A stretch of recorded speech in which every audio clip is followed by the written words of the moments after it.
Welcome to Mining Now. I'm your host, Jared Downey. Today we have a company being featured that I've wanted to have on for a long time and got in touch with the right people. We made it happen. And we have BBA on the show, and we have Sabrina Woodworth. She is the Senior Project Manager and Department Manager, Mining and Project Execution at BBA. Sabrina, welcome to the show. Thank you for having me. Just for anybody who doesn't know, a lot of the audience will, but we're a big audience, so some people won't know BBA. Can you just give us sort of that snapshot of who they are? Yeah, absolutely. So BBA is an engineering service consulting firm. We've been in business for over 40 years. It's privately held, partner-owned company, and it evolved from kind of a small engineering firm in Quebec to a 20 office, 18 across the country, and 2 internationals, one in US and one in Chile now. And yeah, it's one of those nice, has all major offices in pretty much all the capitals across Canada. We work in the power industry, renewables, a ton of carbon capture, decarbonization, oil and gas, and of course mining. So the Vancouver office now is 15 years old. So as I said, started organically in Quebec and branched over the last 40 years across the country, and pretty much all business lines now. So they have actually some rare niche markets like environmental services, which has become quite a lucrative, quite taken off, obviously, with all the environmental and permitting sanctions on the mining industry. So we can help clients, especially on the junior side, do all their environmental assessments, put their permits together. We also do all the geotechnical work, a lot of geology exploration too. So for a lot of juniors, tier 2 mining clients that don't have these huge, gigantic teams, we work a lot with them and kind of fill in those gaps. And then we obviously do the full engineering, procurement, construction of all major resource power projects, mining projects. Our big, I would say our differentiator in the market is we do full NI 43 101s. We can QP every chapter. So any junior tier 2 company will need those, obviously get funding for their projects. And then we do a lot of SK 1300s in the States too. So we have a lot of qualified people. And another big one is we're seeing a lot in mining is we do the full life cycle. So like a lot of people don't understand, mining is extremely complex in getting a project built. I think the average now is about 18 years from discovery to startup. And they add a year every year. It was 4 years ago. It was 14. Yeah, this data just came out in April. Oh, did it? Yeah, so it's 17.9. That is crazy. That's crazy. It is. We'll talk a lot about this. This is why I think a big reason for a massive super cycle coming up in the next decade, because of the length. Like, people don't understand, in 2009, it was, about 12 years from discovery. Do you know what my big concern with that is? Is sort of is on the environmental side, and I'm not saying this will happen. This is just my concern with that. Is that these projects that should be going ahead, that have, the support they need, and it's just the process is taking so long, is that, well, now we're seeing around the world some of the instability, war is happening, and all the stuff that's going on. Is that all of a sudden the demand, there will be they have to do it, and all of a sudden then corners do get cut. Then communities don't get consulted properly, and it forces it. If you can't drop it from a 15-year cycle to a 5-year cycle, if something like that happened, and it doesn't seem like, if we're sitting here today, like that could, but historically that stuff does happen. Production, I mean, think of World War II, what the U.S. turned on the manufacturing power of the world. It completely changed the world, and just like that. Let's talk about our Heavy Industry World Tour, brought to you by Savona Equipment, supplying mining equipment worldwide. And Corporate Traveler Canada, helping companies travel the globe simpler, faster, easier. We are heading to events across North America and Australia and filming episodes on location. Email us at info@crownsman.com to be part of Crownsman's Heavy Industry World Tour. Make the most of your broadband network by adding mission-critical voice with Tasta's PTT. Trust Tasta Americas for flexible solutions that fit your needs and integrate seamlessly with data networks and devices. Take advantage of your existing broadband network such as LTE, 5G, and/or Wi-Fi to provide secure, reliable voice communications with their on-premise solution. Tasta Americas, your communication and safety partner. Visit TastaAmericas.com or follow them on LinkedIn to learn more. Does your mine plan keep up with changes on site? When it comes to managing a mine, you never know what's around the corner. When conditions change and you need answers yesterday, don't get held back by your scheduling software. With Micromine Elastri, you can explore a broader range of scenarios, rapidly test options, and slash your waiting times. Account for more in your mine plan and be ready with the right answers when questions arise. It's time your software matched the pace of your site's demands. Visit micromine.com/Elastri to learn more. It's sort of shocking that we're still even, like, the cycle's getting longer and longer instead of, like, let's start knocking it down a year. You think with technology it would be going in the opposite direction. Well, exactly. And, like, mine is really complex. Like, the ore bodies, there's no ore body that's the same in the entire world. Mm-hmm. There's similarities, like copper, you will have either an oxide or a sulfide base. But grades are lower now. A lot of really easy, accessible mines with high grade are in production or have had their lifespan already. So there's many things. Mines are deeper now, so exploration is harder. The permitting cycle within Canada specifically, it could take 2 years to get your permit just to drill 8 holes. So it's really slow. So like people are like, well, why is it 18 years now to build a mine? Like there's not just one reason. Environmental permitting is much, much longer. Yep. Then the study phases are much, much longer. So typical life cycle is PEA. For all you listening who don't know that, that's a primary economic assessment. That's the very first significant milestone for a project where you do you got your block models for geology, understand what the deposit is, how deep it is, how wide it is, kind of an odd, like, what's the lifespan of it? Is it a 40-year mine, 100-year deposit? Remote location is part of this issue of spanning. And so when you do an economic assessment, there's a lot of things, like how are you going to get the equipment? Forget just the mining equipment, which is very expensive and very niche and takes 2 years of manufacturing or fabrication to build. And with supply chain issues in place and all, how to get it there is a big issue. Like there's all these restraints. So you have a very high level study that says, yay or nay. Is this feasible? If it's not, you go back, tend to redo it. So many times you don't just do it once and move into pre-feasibility study. And then pre-feasibility, you're building a class 4 estimate for the audience that is, let's just say plus or minus 30% of your capital expenditure to build it. And then your net present value, which is your financial evaluation that we'll do on behalf of the BBA. We can do behalf of the clients, but tier 1, like the big mining companies, will do that themselves. And they'll be like, oh, we can have a return on investment after 5 years, after 10 years. And that's part of the issue is mining.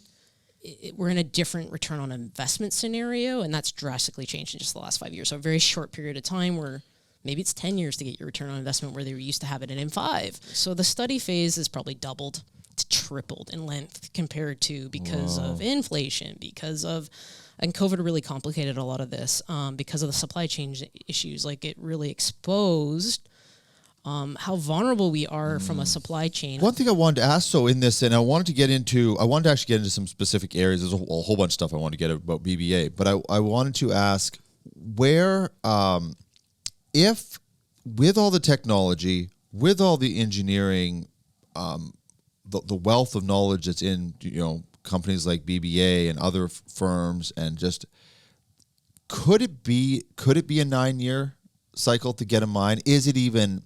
Because I've always thought of it as like, oh, it's probably regulation stuff. But some of the stuff you're saying, there's a whole bunch of things that are bottlenecking the process that are resulting in this 18 years. It's not just like a regulation issue or anything. That's part of it, but not that they solve that. There's still a zillion other issues. Right. Yeah. And so could it be corrected? I mean, obviously it could be corrected, but is there a way, when you look at this situation, is there a way forward that you could take off 7 or 8 years? Yeah, the one I see is government related. So a shift. I don't think this will happen under our current Canadian government, but you see it in the States, though. They do have Fast 41, and for anybody who's not familiar, that is like a fast track permitting process. Doesn't mean you have to still do all your T's and all your I's. Don't get me wrong. But it is meant to fast track them so they get put at the top if you have a critical mineral. So I do think the government needs to understand the complexity of our industry, the fact that it needs to actually be led by us, and therefore these permanent, 2 years to drill 6 holes to explore a zinc deposit, which is a critical mineral, which we need for our way of life. needs to be better. Dive into the thriving world of agriculture with Agriculture Now. Join us as we explore the past, present, and future of this vital industry. Discuss your expertise behind thriving crops, breakthrough technologies, and the visionary minds shaping our fields.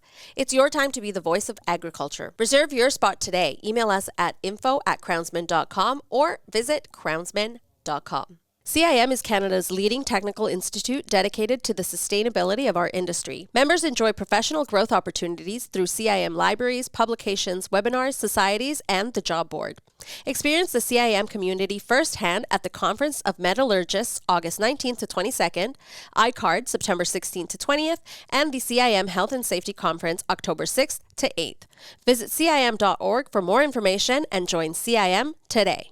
It was somebody else, and I want to clarify this because you'll be the person to know. And someone was saying to me the other day, but I wasn't sure if they were accurate in it. Is the other problem with the permitting process is that one permit needs to happen before another one can, where I think in the U.S. they're doing it where you can do it simultaneously. You don't, or you're fast tracked, right? Especially if it's a critical mineral. If it's not a critical mineral, it's the same issues as Canada, right? But is that part of the issue? It's like, okay, we have to get to here before we can get, but these aren't necessarily. Correct me if I'm wrong, because I actually don't understand it fully. But that if one is not directly connected to this permit, you should be able to get both permits at the same time. Is there examples of that, or is that wrong? Not that I'm seeing. Like, in the biggest permit to get is the one to get into the field, right? So mining projects have early works, which is essentially preparing the land for the construction. So BC specifically is really expensive to build because it's mountains, it's hills. It's not like beautiful. You helped me transition into my next topic. Oh, okay. BC. Yeah, BC, so yeah. like BC specifically is all our projects are fairly remote. Like Ontario and Quebec have much healthier, mature markets in the sense that there's a town or a city beside most main. So upgrades, brownfield. So what I mean by brownfield is an existing mine, you're doing an upgrade to it, which we've seen a lot in the last 10 years. Brand new greenfield projects have been less common, and that's part of the deficit. Is mines are coming down. Now less common in specific to BC or just in general? BC specifically, but also the market. Like, this is a general statement. Greenfield projects are way more expensive now. Like, what used to take a few $100 million to build are now in the billions. It's not just inflation. It's not just, schedules have added a year due to procurement, like in the field. So a typical process plant, copper concentrator, which is the most common, 100 to 200,000 throughput a day of concentrate, or the concentrate's the result of leaving the mine. Flotation plant. Those took about 2 years to build back in the day. Like, this is 15 years ago, and they take 3 now, and minimum. The permanent is a huge factor in that. You can't get into the you can't even move dirt and prep your building or your stuff till you have that permit in place. So that has added considerable critical path to our schedules, and now we're starting to see long lead procurement equipment. So it all ties together. So now what we're seeing, and this is going to become exceptionally common, and this is my prediction, right now everything's cost driven. I think at the end of the day, you said what thing could speed, this is a pipe dream, and one, now that I'm a mother, I hope one day I get to see, or definitely happens in my child's life, that could speed all this around, and that's true globalization. True partnering, less concern about what passport you hear, and united. Imagine if the best engineers and scientists in the world could collaborate and work together, that regardless if you're Russian, Chinese, German, American, Canadian. Like, that's my pipe dream. I would love to see the best, most talented and brightest of the world collaborate. And everyone's like, it's never going to happen. And I don't actually think it's going to happen. I'm a true realist at heart, but I hope it does one day, because Dale Anderson mentored my husband, who's was a scuba diver in his early career, and who trained a lot of astronauts for NASA and CSA. And he mapped Antarctica early in his career, and his wife is Russian. This was at the end of the Cold War, and the Russians and Americans mapped Antarctica together during the Cold War. So I do have hope that there's pockets of this that could happen. That's what I was just going to say. It's got to be in pockets, and when you have the opportunity, even as an individual, to build on that little pocket, then it's your responsibility to. You can't always be waiting for, 2 presidents to do it for you. You have to do it in your pockets when there's an opportunity to collaborate. Before I wrap up, I did want to circle back to BBA in BC, because I know you've done a couple. You're working on it. There's lots of projects. Some you can talk about, some you can't talk about. Obviously, there's NDAs, but I wanted to cover a couple. Yes. Are there a couple projects that sort of stand out to you that you go, that's a good example of what BBA can offer the industry? Absolutely. And we're actually working with these 2 clients still. So Copper Mountain Mine, which is actually got purchased recently by Hudbay. But Copper Mountain's a mine that's up in Princeton, BC. So only about 3-4 hours from here. Big copper deposit. And so they are the only mine in all of North America with a trolley assist. So BBA actually got to work on the original study for this. And so Trolley Assist is a technology, if you're not familiar, where you put the Trolley Assist haul trucks on it so you can really reduce diesel and your greenhouse gases. And so this is where the world's shifting. BC Hydro and Clean BC industry funds offer money now to mining operators to do these studies. So Copper Mountain was one of the first, and so we've been working in this technology for over 5 years now. And so we do a lot of the electrical, the mining engineering team that report under me, and then the electricals work together. So on Copper Mountain, we were able to put the study together. So we developed the design basis. We did all the civil, like, so you have to do roading, you got to do seismic evaluation. So we did all the surface infrastructure to ensure that, you know, a trolley could work at this site. Then we did all the operating costs. So Trolley Assist basically usually reduces your operating costs. So your diesel's gone, non-existent. Your power increases, but generally that's what you said. Like, how long's the mine going to live, and then you can do these evaluations. So Copper Mountain, I think, was a kind of a front runner on this. I can't give the names, but we've done 2 this year just alone on 2 major tier 1 clients in BC. So I do think we're going to see more of this Trolley Assist studies. And now with this funding in place from BC Hydro, so for Copper Mountain, BBA actually did all their applications for them. So just a quick question on the Trolley Assist, because I know some mines have done basically like you see with the like the buses here, like they do like a similar situation. But does a trolley basically mean you don't need to have, you can still have the diesel engines? You basically, you don't have to swap out a fleet, right? So the Trolley Assist basically eliminates that investment. Does it sort of, and it becomes less of an investment? Yeah, on the and then assist? just say you got to do like a maintenance on your trolley. They'll run on diesel for a day or 2. So trolley, just based on the flux we're starting to see of studies come into the office. So this is something we really specialize in. I do think there's a lot of growth, and what a lot of maybe some of the juniors might not know. BC Hydro applications for feasibilities can almost potentially fund the study. So it won't cost you any immediate money. Engineering overall is always the cheapest general element of a capital project. But yeah, it's at least need to understand if it's something that can work for your site. But what I've been seeing now, especially in the recent studies we've done, is that this is now becoming a savings for clients. So the technology is readily used now enough that the prices have come down to be actually save money over life of mine of clients. This is now saving operators money. So I do see more and more, and this is part of basically the decarbonization and the reducing of GH. But having funding in place, having these Clean BC Industry and BC Hydro, which are 2 separate processes, we can do both at BBA for them. Like, we do all the applications, we do pre-kickoff meetings with the BC Hydro team, understand exactly what they want, make sure the study captures every little, dot the I's, cross the T's, everything's perfect. So, we did this study for Copper Mountain. This was quite a few years ago, and we've now done numerous. We're still working with Hudbay at this site, doing variation of projects. So that's a really good one. And then a completely different one. So just so everyone knows, like, BBA leads heavily in the decarbonization. We do a lot of carbon capture projects too, and a lot of renewable power plants, solar, wind, all that type of stuff. We have a lot of specialists in these niche areas, and they've been doing it for like years and years and years. And that's the difference between the automation side of a lot of this technology. They're very, very advanced, because how BBA grew the company, and it's over 1,500 people now nationally, is they took niches. So renewables at one point was a niche. I would say it's standard now. A lot of people do it, but they have the history and the specialists, so they know how to make things cheaper for our clients. They know how to make things work for their schedules and work for the site that they're looking at, right? Because they got into it, and just like anything with a 10,000 hours to be an expert type thing, they had the history in it. Same with the trolley stuff. So electrical is the biggest Electrical equipment's the biggest thing for critical path and schedules outside of permitting for the most part, is getting those transformers, generators at site can take years. Like we've seen almost procurement double in the last couple of years. Wow. So when I say cost driven right now to schedule driven, it'll be like who can get their plants built fast, and then who can secure the resources to build it. So I went to a Vancouver Collective luncheon in April, and Jonathan Price, which is the CEO of Tech, was speaking, and he talked a lot about 10 projects or 10 mines in 7 years.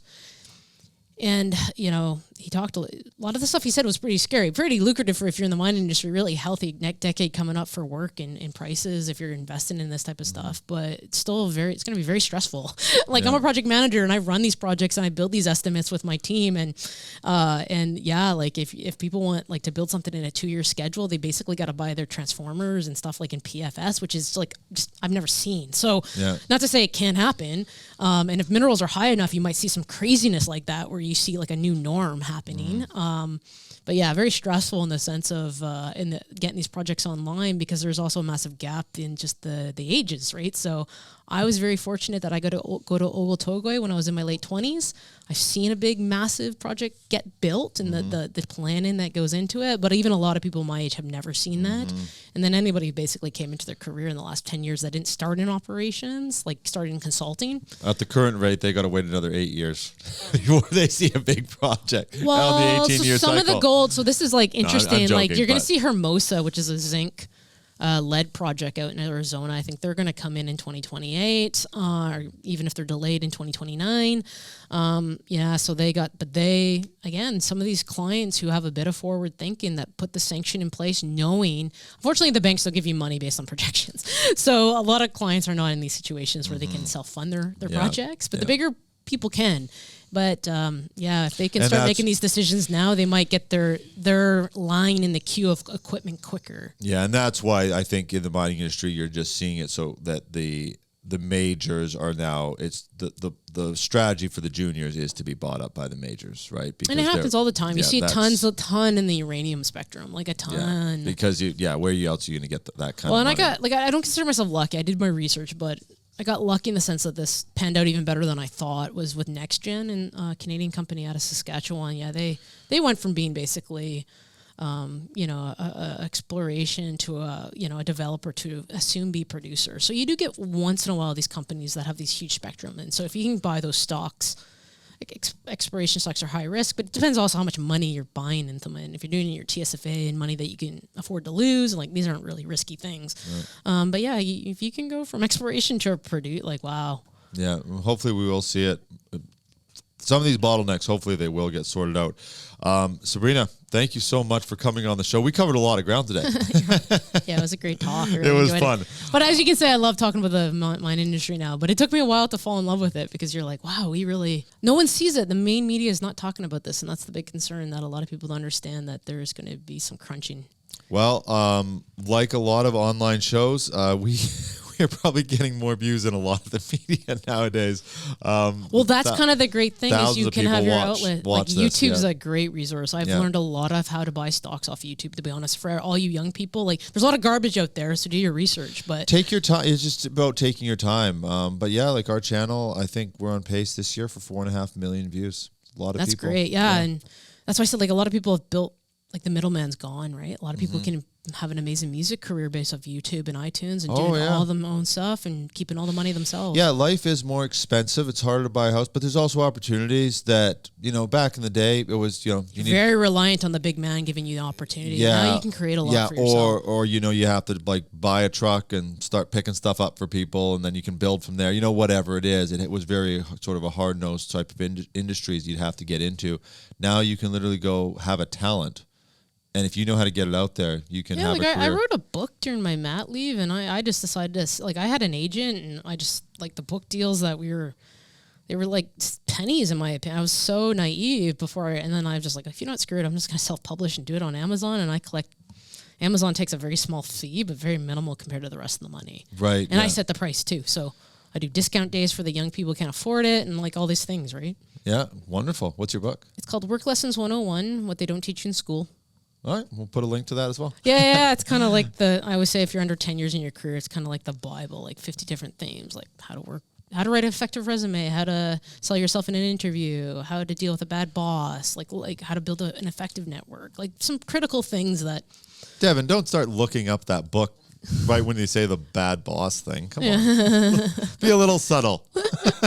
Yeah, well, because most people do go through it. So, yeah, I just kind of took notes through my life and decided, hey, maybe this is a book, and had some time during my mat leave when my kid That's napped. awesome. So you have a little baby. They don't nap necessarily a long time, but enough, for half an hour to get a couple hundred words on paper. Yeah, it's great for the brain, especially when you're sort of not as mobile as you were. So, Sabrina, thank you so much for coming on the show. I'm sure we're going to do it again. It was very much a pleasure having you. Thank you. Thank you.